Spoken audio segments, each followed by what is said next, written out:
In the 1980s, the CIA suspected there was a mole inside the agency. Secrets were leaking, agents were being compromised overseas, but they couldn't find the breach. Then, in 1985, a KGB defector revealed something astonishing. The Soviets had bugged a typewriter. Not just any typewriter, a special IBM Selectric model used inside the US Embassy in Moscow.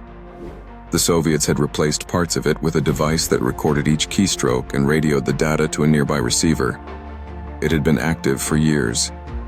The CIA launched Operation Gunman, quietly replacing hundreds of embassy machines and opening an internal investigation. Paranoia exploded. Was there more? Had other embassies been compromised? The bug was a masterpiece of engineering, nearly undetectable with the technology of the time. It's considered one of the most sophisticated espionage feats of the Cold War. To this day, the full list of documents compromised has never been made public.